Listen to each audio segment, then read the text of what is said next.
You're not joining in? You normally sing along when Sam does this. Are you not joining in today? Where are you going? Come back. What are you... You like Sufjan Stevens? Rude.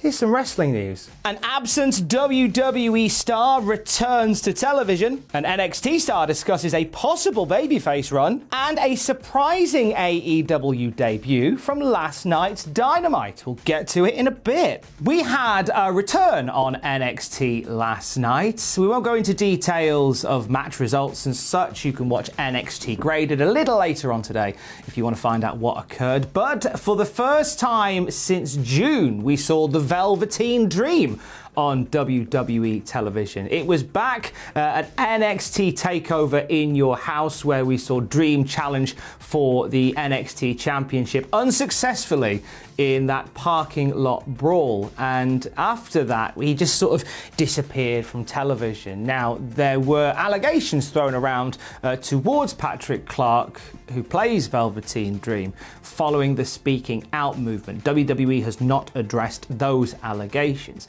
but also there was a car accident that Clark was involved in as well that subsequently kept him away from television. But in terms of what was told on TV, Mauro Ranallo said that Velveteen Dream was taking time away following an unsuccessful challenge for the NXT Championship. But now he's well and truly back. As I say, we won't go into details on what he did last night on NXT. We'll talk about that on NXT Graded later on today on the Cultaholic YouTube channel. Looking ahead to next week's NXT, we've got another qualifier for the North American Championship ladder match. They're doing this thing now to fill in some final spaces where people who had an opportunity and didn't get pinned in said opportunity are getting another crack at it. Next week, we are going to see a match I'm really intrigued by. We're going to see Johnny Gargano taking on Ridge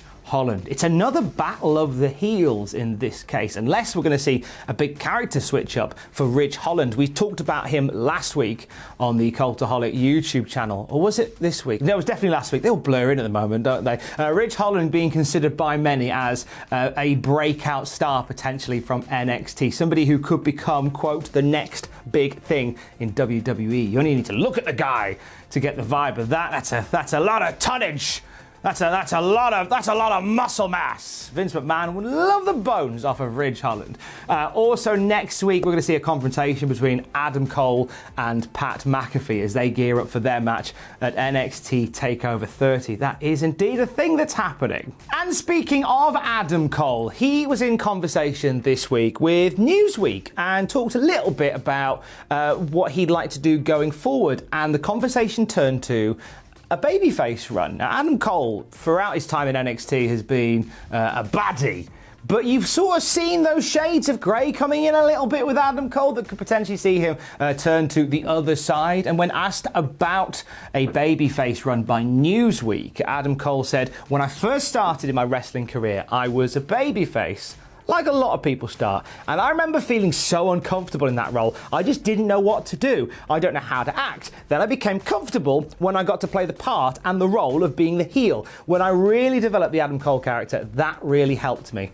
I think back on that time when I had no idea what I was doing. It was like a year or two into wrestling and I was still figuring everything out. I'm still figuring stuff out now, but I just have a much better grasp of who I am, at least.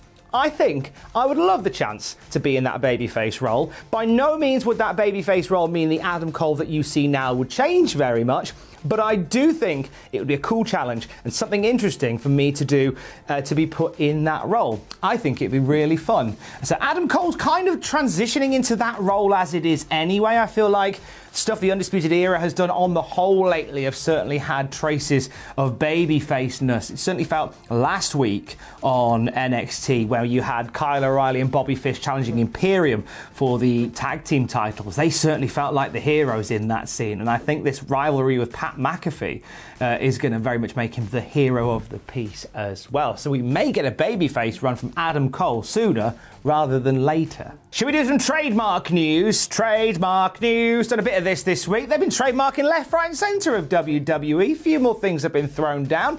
Make a note of these ones. Pretty Deadly. The Hunt, Zach Gibson, Rinku and Sorov. So the last two names there, the guys behind Indusher, are being kept on the books. Certainly that identity of theirs is. The Hunt, I'm really glad to see that. Wild Boar and Primate from NXT UK getting their name copyrighted. I feel like they're a really good tag team. There's like a bolshiness to that tag team that I think would be massively beneficial to the NXT UK tag division once NXT UK gets properly up and running again. Zach Gibson being in there as well. We saw that James Drake got copyrighted, so there's and Grizzled Young Veterans as well. There's plans to keep those guys on the books as well. As we said the other day as well, we were certainly looking towards James Drake and Zach Gibson becoming a bigger part of NXT from off of America. But then obviously the world caught fire, so we didn't see that. But WWE signing, sealing and delivering those guys, keeping them on the company's coffers, at least their identities as such, for the foreseeable. And finally, two things may have caught your eye on AEW Dynamite TE last night. One was the TNT Championship. Now, when that was unveiled, very much like Coventry, I thought, that'll look lovely when it's finished.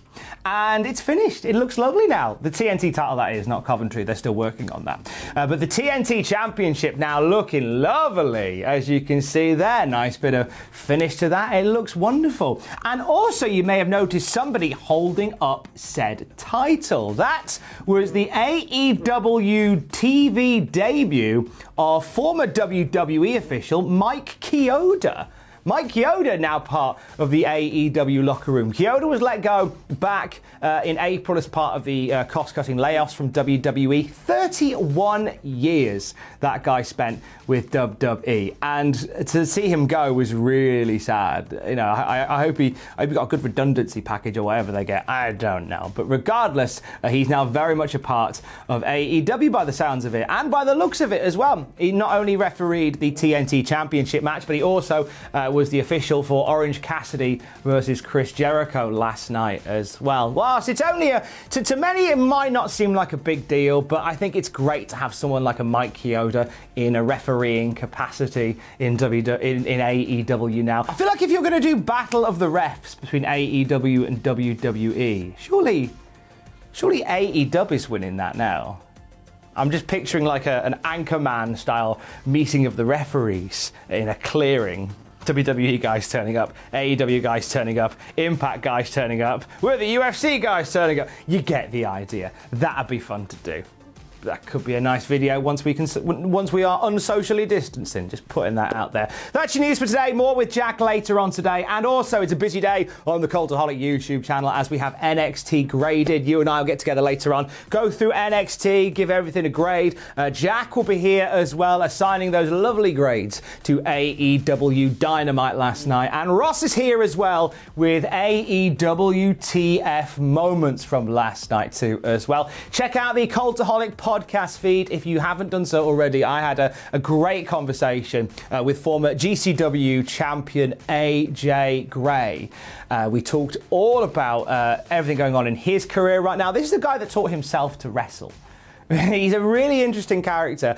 Strong language from the start. You have been warned. We normally pride ourselves on Desert Island Graps being pretty clean, but he's quite a sweary chap, is AJ, so I thought we'd just leave it. So, strong language from the start with AJ Gray. You have officially been warned. That's on the Cultaholic podcast feed right now for you as it happens. So go and listen to that. Jack will be along with some more news later on. In fact, let's just wait here until he gets here, shall we? Shall I play a bit more Sufjan Stevens, shall I?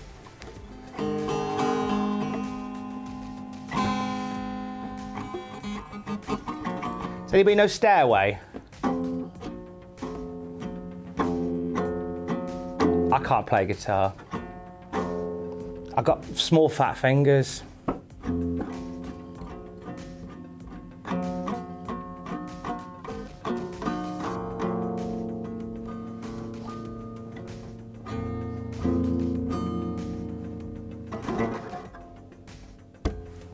Love you, bye.